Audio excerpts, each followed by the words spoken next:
Hi friends, ఈరోజు నేను ఇంట్లో గోధుమ రవ్వ స్వీట్ చేస్తున్నాను దేవుడి నైవేద్యం కోసం. ఈ ప్రసాదం చూడడానికి ఎంత కలర్ఫుల్గా ఉంటుందో తినడానికి కూడా అంతే రుచిగా ఉంటుంది.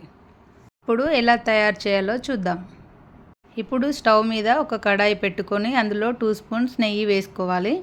అందులో 1 కప్పు గోధుమ రవ్వను వేసుకొని కలుపుతూ ఉండాలి. స్టవ్ని లో ఫ్లేమ్లోనే ఉంచుకోవాలి. గోధుమ రవ్వ అంతా కూడా బ్రౌన్ కలర్ వచ్చే వరకు మెల్లగా నెమ్మదిగా కలుపుతూ వేయించుకోవాలి. ఇలా కలర్ వచ్చే వరకు కూడా అంతా వేయించుకోవాలి. ఇప్పుడు మరొక పక్కన స్టవ్ మీద ఒక గిన్నెలో 1 కప్పు రవ్వకి 3 కప్పుల వాటర్ పోసి వేడి చేసుకోవాలి. వేడి చేసిన వాటరు వేయించిన రవ్వలో పోసుకోవాలి. వేడి చేసిన వాటర్ పోసుకోవడం వల్ల మెత్తగా ఉడుకుతుంది. ఒకసారి అంతా కలుపుకొని 5 నిమిషాలు మూత పెట్టుకొని ఉడికించుకోవాలి. రవ్వ ఉడికేలోపు స్టవ్ మీద గిన్నె పెట్టుకొని అందులో 1 స్పూన్ నెయ్యి వేసుకొని కట్ చేసుకున్న కాజు, కొద్దిగా కిస్మిస్ వేసుకొని కొంచెం కలర్ వచ్చే వరకు వేయించుకోవాలి. అంతా కూడా ఇలా కలర్ వచ్చే వరకు వేయించుకోవాలి. 5 నిమిషాల తర్వాత మూత తీస్తే ఇలా ఉంది. దీంట్లో ఇప్పుడు కట్ చేసుకున్న బెల్లాన్ని వేసుకోవాలి. 1 కప్పు రవ్వకి 1.5 కప్పున్నర బెల్లము పడుతుంది. స్వీటు ఎక్కువ తినేవాళ్ళు అయితే 2 కప్పుల వరకు కూడా వేసుకోవచ్చు. అంతా నెమ్మదిగా కలుపుకుంటూ ఉండాలి, అడుగంటకుండా. కలుపుతూ ఉంటే నెయ్యి అంతా కూడా పైకి తేలుతుంది. అప్పుడు 1 స్పూన్ యాలకుల పొడి వేసుకొని అంతా కూడా కలుపుకోవాలి.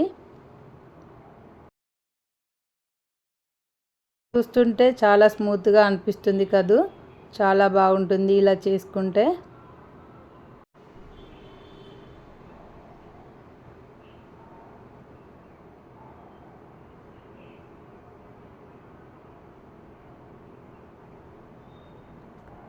ఇందులో మనం ముందుగా వేయించిన కాజులని వేసుకోవాలి.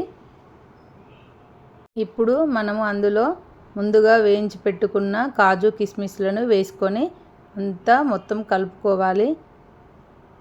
ఈ స్వీట్ అంటే మా ఇంట్లో అందరికీ చాలా ఇష్టం. మీరు కూడా ట్రై చేయండి, చాలా బాగుంటుంది. నేను దేవుడి నైవేద్యం కోసం ఒక బౌల్లోకి తీసుకుంటున్నాను. అంతే అండి, గోధుమ రవ్వ స్వీటు ఎంత త్వరగా అయిపోయింది. ఎక్కువ హడావిడి పడకుండా పొద్దున్నే దేవుడి నైవేద్యం కోసం ఇలా ట్రై చేయండి, ఈజీగా అయిపోతుంది. నేను ముందు ఈ ప్రసాదాన్ని తయారు చేసి తర్వాత పూజకు అంతా సిద్ధం చేసుకొని దేవుడికి నైవేద్యం సమర్పించి నా పూజ ఈరోజు ఇలా పూర్తి చేసుకున్నాను. మీరు కూడా మీ పూజ ఎలా జరిగిందో నాకు కామెంట్లో చెప్పండి. మీకు ఈ వీడియో నచ్చితే please like and share, subscribe. ప్రసాదం దేవుడికి సమర్పించేటప్పుడు ప్రసాదంలో కొంచెం తులసి ఆకు వేసి దేవుడికి సమర్పించండి, చాలా మంచిది. నా శనివారం పూజ ఈరోజు ఇలా పూర్తయింది.